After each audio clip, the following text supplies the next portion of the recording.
Hello and welcome all. आज हम सब 151 से लेकर के 154 तक 4 कन्फ्यूजन्स कंप्लीट करने वाले हैं। आज का पहला कन्फ्यूजन है टेक ओवर और ओवरटेक। देख रहे हैं आप वर्ड्स का जो सीक्वेंस है वो चेंज हो गया है। टेक ओवर है, इधर ओवरटेक है। टेक ओवर मतलब हाथ में लेना, ओवरटेक मतलब आगे निकल जाना। फिर है होल्ड विद। होल्ड विद का मतलब होता है सहमत होना, और फिर विद होल्ड, विल होल्ड मतलब रोके रखना। होप मतलब आशा करना, सुखद वाली, और एक्सपेक्ट मतलब आशा करना, अनिश्चित। फिर टोडल मतलब लड़खड़ाना, और स्टैगर मतलब लड़खड़ाना। यही डिफरेंस है, यही कंफ्यूजन से है, इसे हम समझते हैं थोड़ा। टेक ओवर हाथ में लेना। हाथ में लेना मतलब कोई दायित्व जब अपने हाथ में लेते हैं कि हाँ मैं इस काम को कर दूंगा, उसको कहते हैं टेक ओवर। चाहे कोई चेयरमैन होते हैं, तो चेयरमैन जब अपना पद, एक चेयरमैन अपना पद खाली करते हैं तो दूसरा जब चेयरमैन बनते हैं तो कहते हैं कि वो चेयरमैन के रूप में चेयरमैन के पद का टेक ओवर किया है। नाउ डिस्चार्जिंग और taken over duties well. Discharging मतलब निपटाना। जो हाथ में लिए गए ड्यूटी हैं, कार्य हैं, हमारे हाथ में लिए गए जो कार्य हैं उसे सही से निपटाना should be our moral responsibility. हमारी नैतिक जिम्मेदारी होनी चाहिए। मतलब जो भी काम हम हाथ में लेते हैं उसे सही से निपटाना, सही से करना हमारी नैतिक जिम्मेदारी होनी चाहिए। यहाँ पे टेक ओवर का टेकन ओवर के रूप में यूज किया गया है। फिर है ओवरटेक। ओवरटेक मतलब आगे निकल जाना। Regularity can overtake anything. नियमितता। रेगुलरिटी मतलब नियमितता, नियम से काम करते रहना, नियमित रूप से काम करते रहना, नियम से नहीं नियमित रूप से काम करते रहना। मतलब रोज आप अगर स्टडीज करते हैं 3 घंटा करते हैं तो रोज 3 घंटा करते रहना। इस तरह से करेंगे तो you can take over anything. मतलब जो भी आपके आसपास के तेज लोग होंगे उनको भी आप टेक ओवर कर जाएंगे, ओवरटेक कर जाएंगे।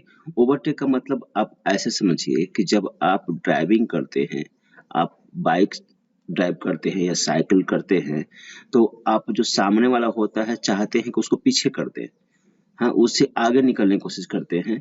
इसी को बोलते हैं ओवरटेक करना। तो वही यूज किया है कि जो रेगुलरिटी है वह ओवरटेक कर सकती है किसी को भी। जैसे कोई एक दिन में एक बुक पढ़ता है जिसमें 7 चैप्टर्स है, और वही आप एक दिन में एक चैप्टर पढ़ते हैं और 7 दिन में कंप्लीट कर लेते हैं, और यह एक दिन में एक बुक पढ़ने के बाद 2-4 दिन आराम करते हैं, तो इनको तो एक दिन में एक बुक पढ़ने से उतना इनका माइंड का रिटेंशन पावर भी नहीं है होगा। जबकि आप रोज पढ़ेंगे तो आप अधिक पढ़ेंगे भी, अधिक समझेंगे भी। तो आप क्या करेंगे, नियमित रूप से पढ़ते हैं तो आप ओवरटेक कर जाएंगे जो आपसे अधिक पढ़ने वाले हैं उनको। Now hold with. Hold with मतलब सहमत होना, सहमत होना। One should not hold with bad habits. किसी को भी बुरी आदतों से सहमत नहीं होना चाहिए। किसी को भी बुरी आदतों से सहमत नहीं होना चाहिए। क्या मतलब होता है, जैसे कहते हैं स्मोकिंग का बुरी आदत है, ड्रिंकिंग बुरी आदत है, स्टूडेंट्स को इसको ट्राई भी नहीं करना चाहिए। तो कोई कहता है कि जिंदगी एक मिली है, फिर तो क्या जो है देख लेते हैं। तो इस तरह से लॉजिक देखकर वो सहमत करना चाहता है कि हाँ हाँ ठीक बोल रहे हो।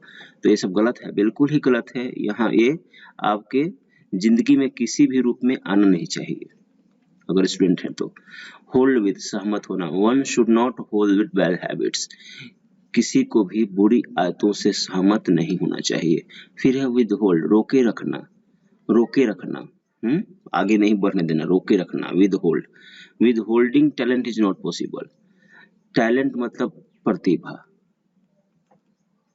प्रतिभा को रोके रखना संभव नहीं है। आप में अगर प्रतिभा है तो आप हीरे की तरह हैं, चमकते रहेंगे।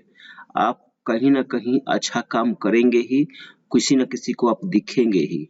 तो यही है कि withholding talent is not possible. प्रतिभा को रोके रखना संभव नहीं है। नाउ होप मतलब आशा करना, सुखद जो आशा करते हैं, जो हमारे बस की बात होती है। I hope to teach my students well, मैं आशा करता हूँ अपने बच्चों का, अपने स्टूडेंट्स का सही से पढ़ाने का। मतलब ये मेरे पे डिपेंड करता है, पूरा का पूरा मुझे पढ़ाना है, पूरा मेहनत करना है। तो यह जो आशा है मैं जानता हूँ कि पॉसिबल है, सुखद आशा है। तो सुखद भी और पॉसिबल दोनों बात कर रहे हैं, तो इसे कहेंगे हो। वही एक्सपेक्ट मतलब आशा करना, अनिश्चित, जहाँ पे नहीं पता है कि वो कार्य हो पाएगा कि नहीं हो पाएगा, वो कार्य सुखद होगा या दुखद होगा, ये नहीं पता रहता है, तो वहाँ पे एक्सपेक्ट कह देते हैं। तो होप और एक्सपेक्ट में अंतर क्या है कि होप में सर्टेनिटी रहती है, निश्चितता होती है कार्य की होने की, और एक्सपेक्ट में नहीं होती है। यह भी एक अंतर है। दूसरा एक अंतर है जो इसमें लिखा नहीं है, होप अगर आप बोलते हैं तो आशा की मात्रा अधिक है एक्सपेक्ट बोलने से। अगर एक्सपेक्ट बोलते हैं तो आशा की मात्रा कम है। यह गणित की भाषा में समझ लीजिए।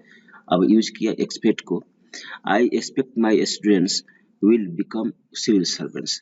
मैं आशा करता हूं कि मेरे विद्यार्थी सिविल सर्वेंट्स बनेंगे, मतलब आईएएस आईपीएस, ये सब आप जानते हैं। एसडीएम वगैरह जो डीएम का पद होता है यहीं से तो आता है ना। तो नाउ टोडल मतलब लड़खड़ाना बच्चे द्वारा। आप देखते हैं बच्चा जब चलना सीखता है तो चलता है गिरता है, चलता है गिरता है, उसको बोलते हैं टोडल करना। उसको टोडल करना, लड़खड़ाना, और थोड़ा और प्यारी भाषा यूज कर लें, प्यारा शब्द, तो ठुमकना। तो और इसी टोडल से बना है टोडलर। तो जो बच्चा लड़खड़ा कर चलता है, चलना सीख रहा है, उसे कहते हैं टोडलर। तो टोडल मतलब लड़खड़ाना बच्चे द्वारा।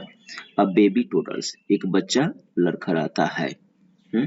अब नाउ स्टैगर मतलब लड़खड़ाना, किसके द्वारा है? शराबी के द्वारा।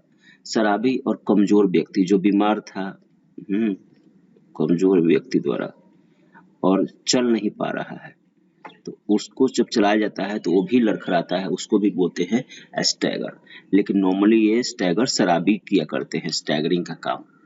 तो स्टैगर मतलब लड़खड़ाना, मतलब शराब पी लेते हैं, पहला डग किधर जाएगा, दूसरा डग किधर जाएगा, उनको ही नहीं पता है, या तो एक्टिंग करते हैं या पता नहीं, ये तो हम नहीं जानते क्या करते हैं शराबी। बट जो चलने का तरीका होता है उसे बोलते हैं स्टैगरिंग, स्टैगर लड़खड़ाना। और ड्रंकिंग पर्सन एक पियक्कर, और वीक पर्सन कमजोर व्यक्ति, वीक पर्सन मतलब कमजोर व्यक्ति, स्टैगर्स लड़खड़ाता है।